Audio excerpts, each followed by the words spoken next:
স্বাগতম বন্ধুরা। অলসতা কাটানোর 7টি জাদুকরী কৌশল হলো। 1. লক্ষ্য নির্ধারণ করুন, ছোট করে শুরু করুন। আমরা অনেক সময় অলস হই কারণ আমাদের লক্ষ্য অস্পষ্ট থাকে। একটা বড় কাজ সামনে থাকলে আমাদের মনে ভয় ঢুকে যায়, ফলে কিছুই শুরু করতে ইচ্ছা করে না। তাই আপনি যেটা করতে চান সেটা পরিষ্কারভাবে নির্ধারণ করুন। তারপর কাজটাকে ভেঙে ফেলুন ছোট ছোট অংশে।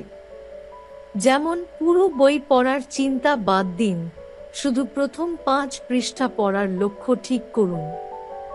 ছোট লক্ষ্য মানে কম চাপ, আর কাজটা শুরু করাই হবে প্রথম সাফল্য।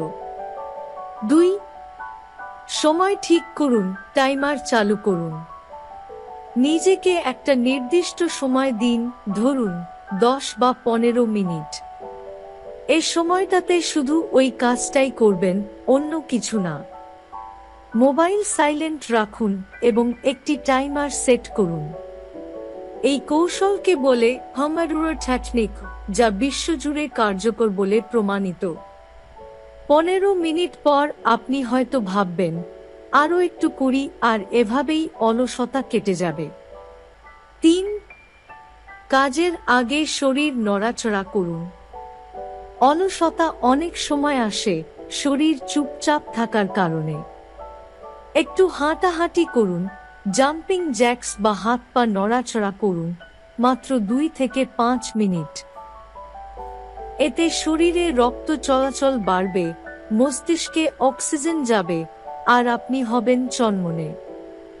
কাজের আগেই শরীরকে জাগিয়ে তুলুন। 4. 5 সেকেন্ড রুল ব্যবহার করুন। আপনি যখন ভাবছেন এই কাজটা করা দরকার, তখনই মনে বলুন 5, 4, 3, 2, 1 শুরু। এই নিয়মটি দিয়েছেন লেখিকা মেল রবিন্স, যেটা বৈজ্ঞানিকভাবেও প্রমাণিত।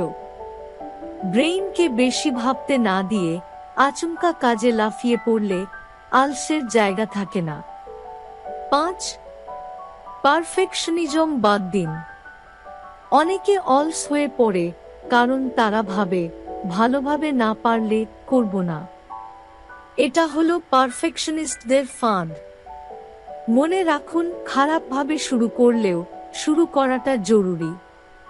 পরে আপনি সময় নিয়ে ঠিক করে নিতে পারবেন। ভুল ত্রুটি ছাড়া শেখা যায় না, আর অলসতা জেতা যায় না। 6. নিজের অগ্রগতি লিখে রাখুন। প্রতিদিন শেষে একটু সময় নিয়ে লিখে ফেলুন আপনি কি কি করলেন। এটা হতে পারে ছোট একটা ডায়েরি বা মোবাইল নোট। আপনার সামনে আপনি নিজেই যদি প্রমাণ পান যে আপনি কিছু করছেন, তাহলে নিজের ওপর ভরসা বাড়বে আর অলসতা কমবে। এটা মনের ওপর এক ধরনের মনোবৈজ্ঞানিক চাপ তৈরি করে আগামীকালও কিছু করতে হবে।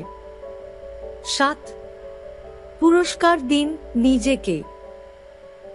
ছোট একটি কাজ করলেন, নিজেকে ছোট একটি পুরস্কার দিন।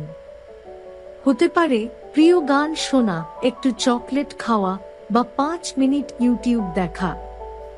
এতে মস্তিষ্ক বুঝে যায় কাজ করলে আনন্দ আছে, আর এই আনন্দের আকর্ষণেই আপনি বারবার কাজে ফিরতে চাইবেন। ধন্যবাদ।